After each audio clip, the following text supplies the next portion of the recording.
बिस्मिल्लाहिर्रहमानिर्रहीम। अस्सलाम वालेकुम dear students, I am your English teacher Khalid Hussain. आज हम 2 दिसंबर 2020 की इंग्लिश क्लास में न्यू 9th के लिए लेसन नंबर 4 की एक्सरसाइज का पेज नंबर 42 एंड 43 स्टडी करेंगे, सॉल्व करेंगे। तो आइए, इससे पहले कि मैं आपको क्वेश्चन सॉल्व कराऊं, मैं आपको प्रेपोजिशन के बारे में कुछ बताना चाहूँगा।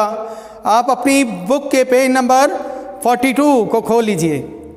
बेटा, इस पर एक टेबल दी गई है जिसमें प्रेपोजिशन का डिफरेंट यूज़ दिखाया गया है, यानी टाइम के, इनका, एट का और ऑन का। अब पहले देखें, पहले कॉलम में प्रेपोजिशन दी गई हैं इन, एट और ऑन, जबकि सेकंड कॉलम में इनका यूज़ बताया गया है और थर्ड कॉलम में उनकी एग्जाम्पल्स शो की गई हैं, एग्जाम्पल्स दिखाई गई हैं। तो आइए फर्स्ट कॉलम में पहले प्रेपोजिशन इन के बारे में पढ़ते हैं। इनका मंथ के हिसाब से हम कैसे इस्तेमाल करते हैं, मंथ के साथ हम इनको इस्तेमाल करते हैं, जैसा कि इन जून, इन सितंबर, इन अक्टूबर, इन नवंबर। इसी तरह इनका ईयर में यानी साल के साथ कैसे इस्तेमाल करते हैं, इन 2011, इन 1999। इसके बाद इनको हम सीजन्स के साथ इस्तेमाल करते हैं, जैसा कि in winter, in the summer of 2011। इसी तरह इनको पार्ट ऑफ द डे के साथ भी इस्तेमाल किया जा सकता है, जैसा कि एग्जाम्पल में दिखाया गया है, in the morning, in the afternoon, in the evening. इसी तरह इनको हम ड्यूरेशन के साथ भी इस्तेमाल करेंगे, जैसे इन ए सेकेंड, इन 2 वीक्स। अब बारी आती है इसी कॉलम में प्रेपोजिशन एट की। एट को पार्ट ऑफ द डे के साथ जब इस्तेमाल करेंगे तो कुछ इस तरह करेंगे, जैसे at night, at noon, at midnight. अब एट को टाइम ऑफ द डे के साथ जब इस्तेमाल करेंगे तो उसकी एग्जाम्पल होगी एट 8 o'clock, एट मिडनाइट। इसके बाद एट को अगर हम सेलिब्रेशंस यानी त्योहारों के साथ इस्तेमाल करेंगे तो एट ईद वगैरह। इसी तरह एट को हम फिक्स्ड फ्रेजेस के साथ भी इस्तेमाल करेंगे, जैसे कि एट द सेम टाइम। इसके बाद हम प्रेपोजिशन ऑन की बात करते हैं। ऑन को हम डेज ऑफ द वीक के साथ भी इस्तेमाल करते हैं, जैसा कि ऑन संडे, ऑन फ्राइडे। इसके बाद ऑन डेट के साथ भी इस्तेमाल किया जाएगा, यानी on the 20th of August, on 16 जनवरी वगैरह। इसके बाद ऑन को स्पेशल हॉलीडेज के साथ इस्तेमाल किया जाएगा, जैसा कि on the Iqbal day, on my birthday. इसके बाद on special part of the day के लिए भी इस्तेमाल करते हैं, एग्जाम्पल में जैसे दिखाया गया है, on the morning of October 11th। जी बेटा, उम्मीद करता हूँ कि इसके टेबल को आपने अच्छी तरह ज़हन नशीन कर लिया होगा। इसके बाद हम इसी एक्सरसाइज में मौजूद क्वेश्चन ए को सॉल्व करते हैं। Fill in the blanks with the suitable preposition given below. नीचे दी गए सेंटेंसेस में आप सूटेबल प्रेपोजिशन यूज करेंगे। तो पहली स्टेटमेंट है, द रसूल सल्लल्लाहु अलैहि वसल्लम migrated dash Mecca to Medina in 622 AD। जी बेटा, इसमें ऑप्शन है A option between, B option from, C option after और डी ऑप्शन इनटू। तो इसमें बेटा आप बी ऑप्शन इस्तेमाल करेंगे, यानी फ्रॉम का इस्तेमाल करेंगे। Migrated from, migrated from. जी नेक्स्ट बेटा, सेकंड स्टेटमेंट देखिए, Abu Jahl dash a fit of fury headed towards Hazrat Abu बकर सिद्दीक रजी अल्लाह ताला अन्हु होम। ऑप्शन सुन लीजिए, with, after, in and into.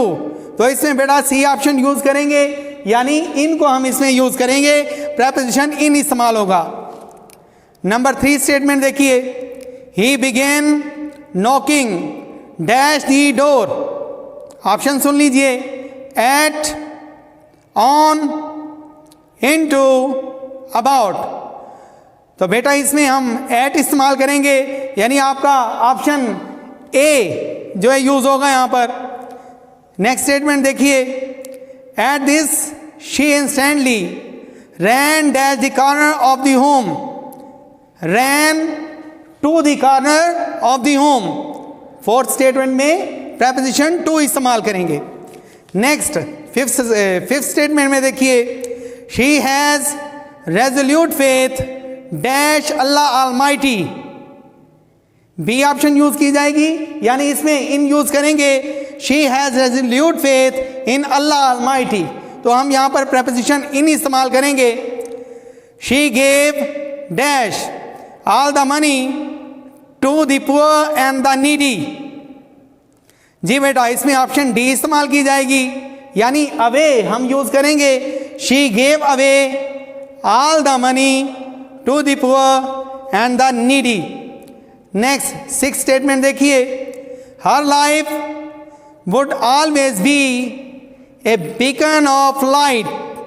यहां हम प्रेपोजिशन ऑफ इस्तेमाल करेंगे, beacon of light for all of us.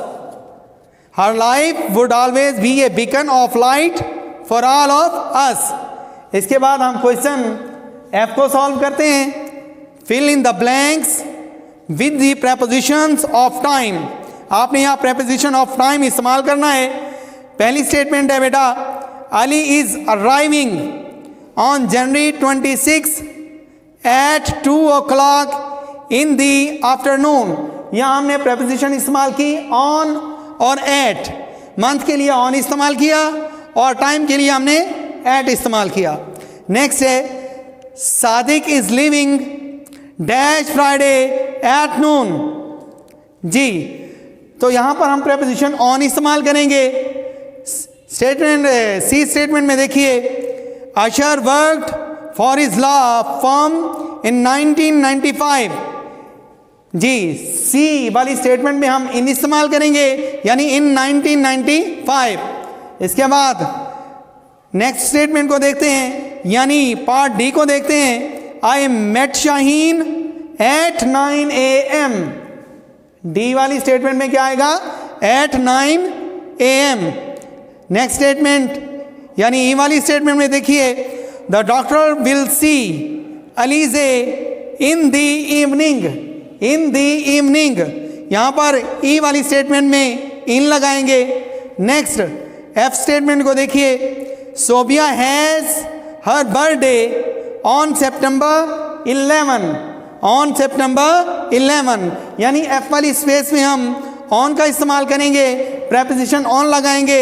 Next है जी, we will have vacation in summer. In summer G statement में हम इन प्रेपोजिशन इस्तेमाल करेंगे। जी बेटा तो इसके बाद नेक्स्ट क्वेश्चन को देखते हैं, जो कि जी क्वेश्चन है, punctuate the following using capital letters, commas and full stop. यानी आपने कॉमास और फुल स्टॉप इस्तेमाल करते हुए और कैपिटल लेटर इस्तेमाल करते हुए इस पैराग्राफ को पंक्चुएट करना है। तो सबसे पहले आप देखें, द रसूल सल्लल्लाहु अलैहि वसल्लम and his close companion. The रसूल, दा का टी कैपिटल लिखेंगे, इसके बाद रसूल का आर कैपिटल करेंगे और इसके बाद कंपेनियन के बाद कॉमा लगाएंगे। नेक्स्ट है हजरत अबू बकर सिद्दीक। हजरत का एच बड़ा लिखेंगे, अबू का ए बड़ा लिखेंगे और बकर का बी कैपिटल लिखेंगे और सिद्दीक का एस कैपिटल लिखेंगे। इसके बाद कॉमा यूज करेंगे। Migrated from Mecca to Medina. Mecca का एम कैपिटल और मदीना का भी एम कैपिटल लिखेंगे। In the year 622 AD। AD का ए कैपिटल, उसके बाद इस फुल स्टॉप लगाएंगे और फिर डी कैपिटल लिखने के बाद फुल स्टॉप लगाएंगे। When the chiefs of various tribes of Makkah came to know, when का W कैपिटल लिखेंगे और उसके बाद मक्का का भी M कैपिटल लिखेंगे। नेक्स्ट है about the migration of the रसूल। रसूल का R कैपिटल लिखेंगे and is close companion. Companion के बाद आप कॉमा लगाएंगे। हजरत Abu Bakr Siddique they got furious, हजरत का एच बड़ा, अबू का ए बड़ा और बकर का ए बड़ा और सिद्दीक का एस बड़ा लिखेंगे और इसके बाद कॉमा यूज़ करेंगे। दे गॉट फ्यूरियस, फ्यूरियस के बाद आप फुल स्टॉप लगाएंगे। जी बेटा, तो इसके साथ ही हमारा आज का लेक्चर इख्तिताम पजीर हुआ। उम्मीद करता हूँ कि आपको ये बहुत अच्छे तरीके से समझ आ गया होगा।